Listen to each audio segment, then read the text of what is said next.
আসসালামু আলাইকুম রহমতুল্লাহি ওয়া বারাকাতুহু। সোশ্যাল মিডিয়ায় একটা নিউজে দেখতে পেলাম, প্রথম দেখলাম একজন জঙ্গি সে বনগাঁয় এতিমখানায়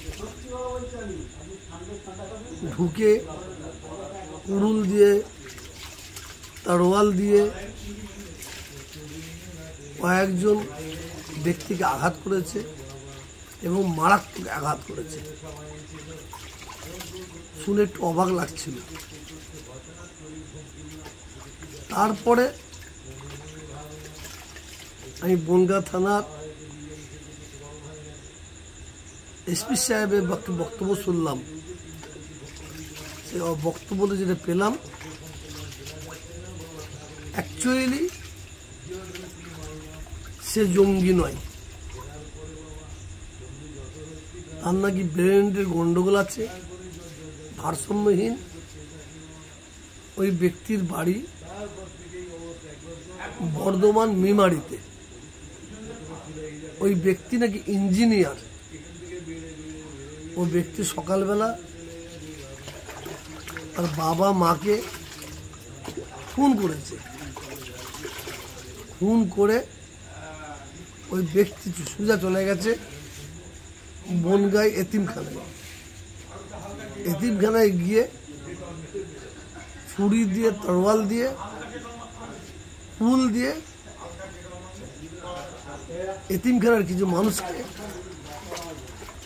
মানে আঘাত করেছে। সে আঘাতটা কিন্তু মারাত্মক আঘাত। সেটাকে কেন্দ্রীয় করে ওই এলাকার মানুষ নিজেদের ঠিক না রাখতে পেরে, ধৈর্য না ধরে সে বনগাঁ থানায় গিয়ে ঘেরাও করে এবং যে ব্যক্তি এইভাবে আঘাত করেছে তাকে তাদের হাতে তুলে দেওয়ার জন্য প্রশাসনের কাছে আবেদন করে। প্রশাসন যে ব্যক্তিকে অ্যারেস্ট করেছে, কোন বুদ্ধিতে, কোন জ্ঞানে প্রশাসন ওই ব্যক্তিকে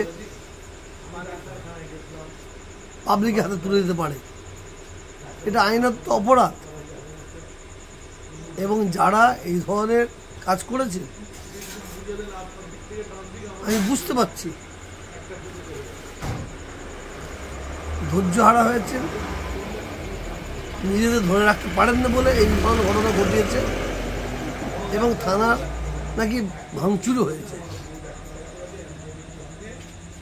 আমি ওই এলাকার মানুষদের অনুরোধ করব এবং যারা আমার বক্তব্য শুনছেন তাদেরও অনুরোধ করব, আপনারা গুজবে কান দেবেন না। আইনকে সম্মান দিন, আইন নিজের হাতে তুলে নেবেন না। যেহেতু স্বয়ং এসপি এই ব্যাপারটা দেখছেন, এসপি সাহেব নিজে তদন্ত করছেন, তো এখানে মাথা গরম করার কোনো দরকার নেই। আমি মাননীয় এসপি সাহেবের কাছে আমি অনুরোধ করব, এই ঘটনাকে কেন্দ্র করে অনেক মানুষ নাকি অ্যারেস্ট হয়েছে। তারা এই ধরনের ঘটনা যাতে আর না ঘটাতে পারে সেই বিবেচনা করে তাদের জন্য কি ব্যবস্থা করা যায়, তাদের কিভাবে ছাড়া যায় সেটার জন্য আমি অনুরোধ করব। নিরীহ মানুষ যারা এই কাজে লিপ্ত হয়েছে, আগম্বিত হয়ে, তাদের দিকে একটু লক্ষ্য রাখার জন্য আমি অনুরোধ করব। বিশেষ করে এই বাংলায় কিছু অসাধু রাজনীতির নেতা আছে, কিছু গদি মিডিয়া আছে, তারা এটাকে রং লাগিয়ে দিয়ে একটা সাম্প্রদায়িক আগুন জ্বালাবার চক্রান্ত করবে।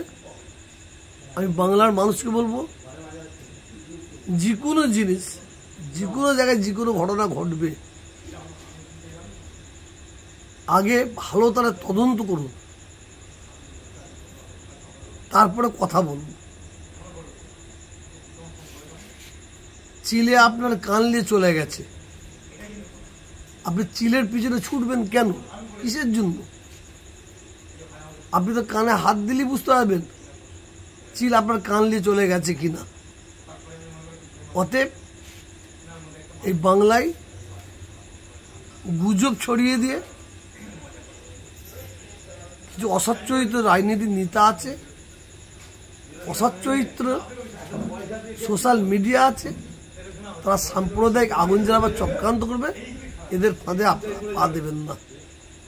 আমার বক্তব্য যদি কোনো ভুল হয়ে থাকে আমাকে ক্ষমা করবেন।